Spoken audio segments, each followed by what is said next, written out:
مشكلة كده ظهرت معانا في مشروع كنت براجع المشروع وشفت مشكلة كده في البلاطات، وهي ان معظم الناس لما بتيجي تعمل البلاطة مثلا في فاصل معين في البلاطة او الدروب بانل او المبنى مقسوم على قطعتين.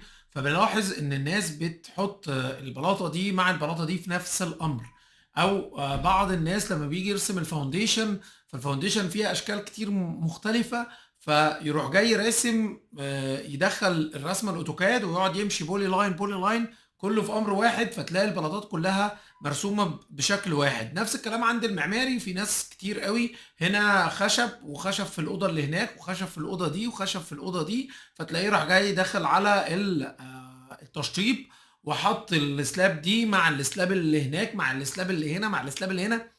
سبب لنا مشكله ايه؟ هي جينا نشتغل احنا نحط تاج ونحط تفاصيل ونعمل، فالتاج ما بينزلش في الاوضه، التاج بينزل مثلا في نص البلاطات كلها، فتلاقي ان احنا فعليا عندنا مشكله، مش قادرين نعمل كنترول كويس على المشروع. تيجي تعمل جوين مثلا ما بين السلاب دي وحيطه مثلا، فتلاقيه بيقول لك ان هو عمل جوين بس في قطعه تانية ما اتعملتش جوين.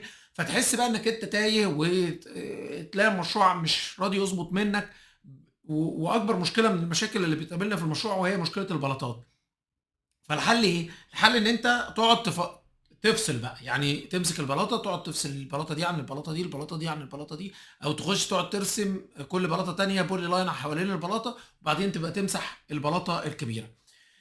لكن في الحقيقه لو الموضوع كبير وضخم زي مثلا الدروب بانر عند الانشائيين، هتلاقي ان الموضوع صعب جدا. زي مثلا لو انت برضو عندك الفلور الخشب ده بيتكرر كتير قوي في البلاطات، تلاقي الموضوع صعب جدا ومرهق جدا. فالحل هنا ايه؟ الحل ان هنا ان انت يا اما تعمل زي سكريبت او تدور على بلجن يفك لك الموضوع ده كله. فالبلجن اللي احنا هنتكلم عنه هو بيم ستوديو، في حاجه اسمها ديفايدد فلور.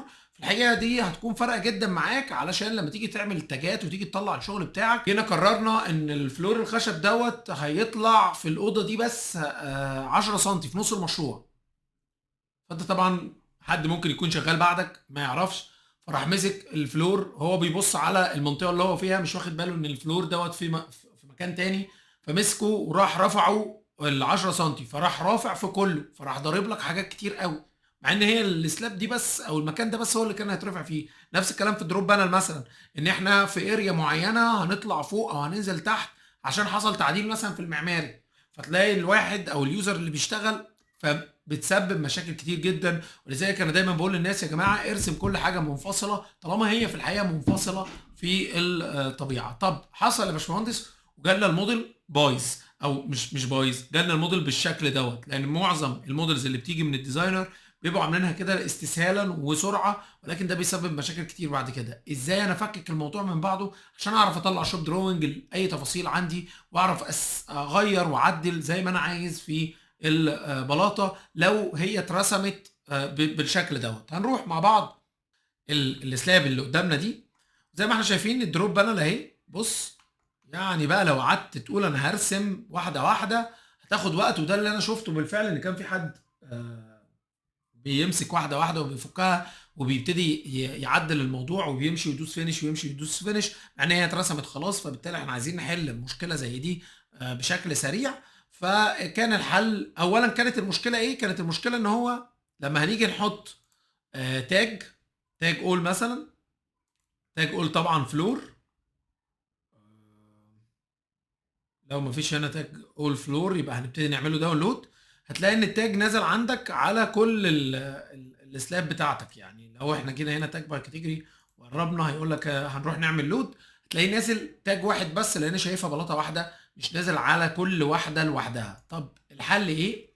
الحل ايه؟ الحل ان انا هروح امسك السلاب اللي بايظه دي، وهروح للبيم ستوديو، وهلاقي عندي هنا حاجه اسمها ديفايد فلور. ممكن كمان كمعماريين تنزله، هو يمكن البيم ستوديو فيه حاجات خاصه بالانشائيين شويه، بالريبار ديتيلنج والريبار ايمج والاكسبلور ريبار، ولكن في حاجات حلوه قوي زي مثلا الكابي بارامتر، وزي مثلا كلر باي بارامتر، وزي الكويك شيت برضو من الحاجات الجميله قوي، زي الهايلايت وورنينج برضو من الحاجات الحلوه قوي اللي ممكن تستخدمها. فبالتالي الناس برضو معماريه ممكن تنزله، هتستفاد بالحاجات التانيه الاكسبورت تو اكسل والاوتو جوين، ومن الحاجات الجميله جدا اللي ممكن تستخدمها. طيب تعالى بقى نشوف ازاي هنفك الموضوع. بمجرد ما انا بس بعمل سيلكت باجي هنا واقول له ديفايد فلور، هو هيعمل زي ريجنريت كده للموضوع، وبعدين هيفكك لك الموضوع كله. وفي الحقيقه ده من الحاجات الجميله جدا اللي انا اول ما جيت ولقيت حاجه زي كده لقيت ان الموضوع هيبقى مرهق جدا. ولو عندك كمان ادوار بقى، ولو عندك المشروع ضخم وكان حد رسم كل الكلام دوت، كتير كمان بيكون في فاصل ما بين بلاطه وبلاطه، وتلاقي الناس عماله تغير في الارتفاع بتاع البلاطه دي، والبلاطه الناحيه التانيه بتتغير وانت مش واخد بالك، وبتسبب مشاكل كتير جدا، وتحس انك انت مش مسيطر على الموديل، لان اللي رسم الموديل من الاول او انت داخل تشتغل ما ادكش شويه التعليمات دي او ما عرفكش. ودايما دايما يا جماعه لما تيجي تشتغل على الموديل مهم جدا جدا جدا ان انت تدي نفسك وقت انك تفهم الموديل، ما تخشش تشتغل على طول لان ده بيسبب مشاكل كتير جدا. حاول تمسك البلاطات، تبص على البلاطات، تقعد تمسك العمدان، تشوف العمود مرسوم من الاول للاخر، الحوائط بتاعتك مرسومه من الاول للاخر ولا متقطعه، لان كل الحاجات دي هتترجم عندك في مخك لتفاصيل كتير قوي. فاول ما تستلم اي موديل، انا بقول كده للمهندسين معايا مثلا في الدبلومه في عمليه الكوردينيشن او عمليه الكلاش ديتكشن اللي انت عايز تطلع، او عمليه كمان اخراج اللوحات،